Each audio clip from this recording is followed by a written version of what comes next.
Good morning to all. ഇന്ന് നമുക്ക് ചപ്പാത്തി മുട്ടക്കറി ഉണ്ടാക്കിയാലോ? ആദ്യം ഞാൻ ആശീർവാദിൻ്റെ ഗോതമ്പൊടി എടുത്തിട്ടുള്ള അതിനകത്തോട്ട് കുറച്ച് ചൂടുവെള്ളമാണ് ഞാൻ ഒഴിക്കുന്നത്. പച്ചവെള്ളത്തിൽ കുഴയ്ക്കുന്നവർ കാണും, ഞാൻ ചൂടുവെള്ളത്തിലാണ് കുഴയ്ക്കുന്നത്. ചൂടുവെള്ളത്തിനകത്ത്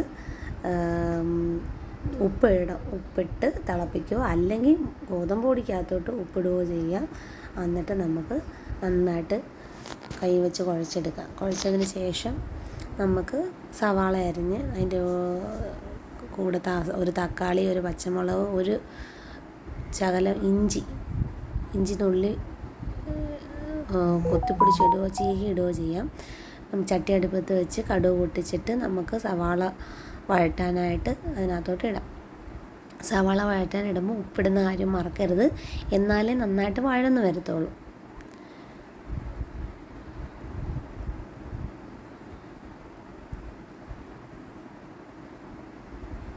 നമ്മൾ കുഴച്ചെടുത്ത ഗോതമ്പ് മാവാണെങ്കിൽ ഒരു 10-20 മിനിറ്റ് റെസ്റ്റ് ചെയ്യാൻ വെച്ചേക്കുക. പിന്നെ മുട്ട പുഴുങ്ങിയെടുത്തായിരുന്നു, അത് നമുക്ക് പൊളിച്ചെടുക്കണം. ഉപ്പിട്ട് നന്നായിട്ട് സവാള വഴറ്റിയെടുക്കുക. സവാള നന്നായിട്ട് വഴറ്റിയിട്ട് അടച്ച് വെച്ച് ആവി വേവിക്കാനായിട്ട് വെക്കുക. എന്നിട്ട് വീണ്ടും ഒന്ന് വഴന്ന് കഴിയുമ്പോൾ ഇച്ചിരി കരിവേപ്പിലയും കൂടെ ഇട്ടിട്ട് ഒന്നുകൂടെ ഒന്ന് ഇളക്കി ഒന്ന് അടച്ച് വെക്കുക. മുട്ട പൊളിക്കാം. മുട്ട പൊളിക്കുന്നതെല്ലാം തൊലിയെല്ലാം കണ്ട് ഇതിനകത്ത് പറ്റിയിരിക്കുക. ഉപ്പൊക്കെ ഇട്ട് പുഴുങ്ങിയതാണ്, പക്ഷേ മുട്ടത്തോടിനകത്ത് മുട്ടയെല്ലാം കുറച്ച് പോകുന്നുണ്ട്. പോയതിൻ്റെ ബാക്കി മതി. മുട്ട നമുക്ക് വേണേൽ പൊളന്നെടുക്കാം. ഞാനാണെങ്കിൽ മുട്ടയ്ക്കകത്ത് കീറി എടുക്കുക, മസാല അതിനകത്ത് പിടിക്കാൻ വേണ്ടിയിട്ട്. നമുക്ക് മസാല ചേർക്കാം. കുറച്ച് മുളക് പൊടി, മഞ്ഞൾപ്പൊടി, ഒരു തുള്ളി മഞ്ഞൾപ്പൊടി, മുളക് പൊടി 1 ടേബിൾ സ്പൂണ്, പിന്നെ ഒരു ശകലം കുരുമുളക് പൊടി. അതിന് ശേഷം നമ്മൾ പെരുംജീരകമാണ് ചേർക്കുന്നത്. പെരുംജീരകം ചേർത്തതിന് ശേഷം ഒരു ശകലം ഗരം മസാല ഉണ്ടെങ്കിൽ ചേർക്കാം, ഇല്ലെങ്കിൽ പെരുംജീരകം മതി. പിന്നെ ഒരു ശകലം മല്ലിപ്പൊടി ഇത്രയും കൂടെ ചേർത്ത് നന്നായിട്ട് മിക്സ് ചെയ്യുക. പച്ചമുളക് ഇട്ടുകൊണ്ട് മുളക് പൊടി ഒരുപാട് ചേർക്കണ്ട. ഇത് അധികം എരിയില്ലാത്ത മുളക് പൊടിക്ക് എരി കുറവാണ്, അതുകൊണ്ട് ഒരു പച്ചമുളക് കൂടെ ഞാൻ ചേർത്ത്. കാണുമ്പോൾ നിറം കുറവാണെങ്കിലും നല്ല എരിയുണ്ട്, കറിക്ക് ആവശ്യത്തിനുള്ള എരിയുണ്ട്.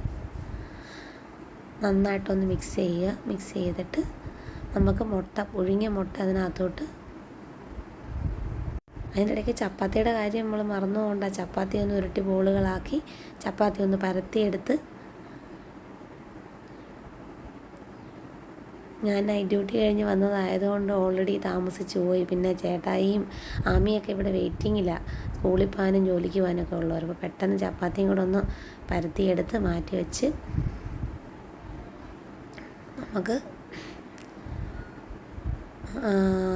മുട്ടക്കറിയുടെ മസാല റെഡിയാവുന്ന സമയത്തേക്ക് നമുക്ക് പിന്നെ ചപ്പാത്തി ഒന്ന് പരത്തിയെടുക്കാം.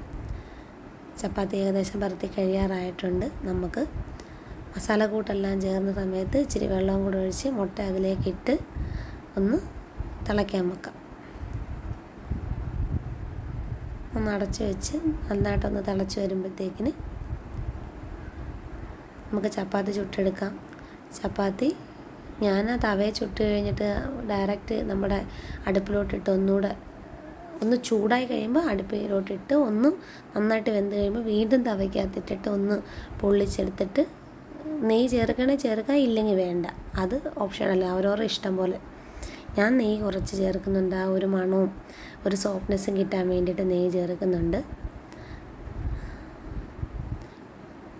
ഇതിപ്പോൾ ഇന്ന് കുറച്ചേ പൊങ്ങുന്നുള്ളൂ, പക്ഷേ ഇതിനേക്കാളും നല്ല സോഫ്റ്റായിട്ട് പൊങ്ങി വരും. കുറച്ചുകൂടി ഇട്ട് നന്നായിട്ട് മാവായി ചെയ്ത് ഒരുപാട് നേരം റെസ്റ്റ് ചെയ്യാനൊന്നും വെക്കാൻ എനിക്ക് പറ്റിയില്ല. ഞാൻ നൈറ്റും കഴിഞ്ഞ് വന്ന് ഏകദേശം 8 മണിയോളം ആയി ചപ്പാത്തി ഉണ്ടാക്കാനായിട്ട് കയറിയപ്പോഴത്തേക്കിന്. അപ്പോൾ ചപ്പാത്തി റെഡി. നമുക്കിനി ചേട്ടായിക്ക് കൊണ്ട് കൊടുക്കാം. ചപ്പാത്തി മുട്ടക്കറി റെഡി. അപ്പോൾ നമുക്ക് ചപ്പാത്തി മുട്ടക്കറിയായിട്ട് കൊടുക്കാം. അപ്പോൾ അടുത്ത വീഡിയോ കാണാം. ബൈ.